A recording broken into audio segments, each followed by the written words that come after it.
ఇలాంటి ప్రార్థన ఎప్పుడైనా చేసావా? నా పిల్లలు దారి తప్పుతున్నారు, వాళ్ళకి ప్రాయశ్చిత్తం కలగాలి, నా ఇంటి వారు ఇలా అయిపోయారు ప్రభు, వాళ్ళు సరిచేయబడాలి. రాజు ప్రార్థన ఎంత విచిత్రంగా, అందుకే వారి ప్రార్థన పరమునకు పరిశుద్ధ స్థలానికి చేరాను. మన ప్రార్థన దిద్దుబాటు ప్రార్థన ఉండదు.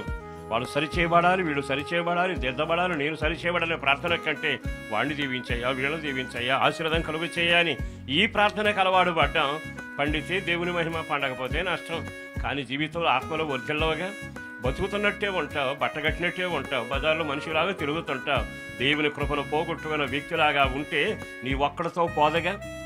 ఆ దీవెనుడు అబ్రహామును బట్టి 3 తరాలకి 4 తరాలకు వచ్చింది. ఇంకా ముందుకు వెళ్ళాక 1000 తరాలకు మార్చాడు. భూలోకమంతా అబ్రహాము ద్వారా దీవించబడింది. మరి నీ ద్వారా నీ తరాలకు దీవెన తెస్తున్నావా? ఈరోజు బాగానే ఉందని అనుకుంటున్నావు, తర్వాత రోజు వచ్చే పరిస్థితులు ఏమిటి అర్థం చేసుకోగలగాలిగా.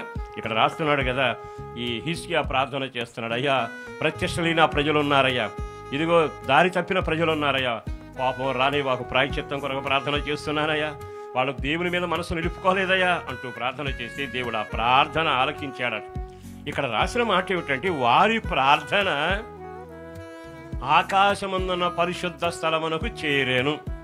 అలాంటి ప్రార్థన నువ్వు చేయగలిగితే, నిన్ను బట్టి నీవు చేసిన ప్రార్థనను బట్టి నీ పిల్లల క్షేమం కొరకు ఆ ప్రార్థన పరమునకు వెళ్ళి పరిశుద్ధ స్థలములో చేరునుగాక.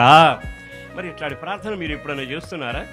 ఎవరికి వాళ్ళు ఆలోచించండి. ఇంత దీర్ఘంగా ఆలోచించుకోకుండా ప్రార్థన చేసుకుని దేవుడు చూసుకుంటాడులే అని అదొక భావనలో వెళ్ళిపోతుంటాంగా.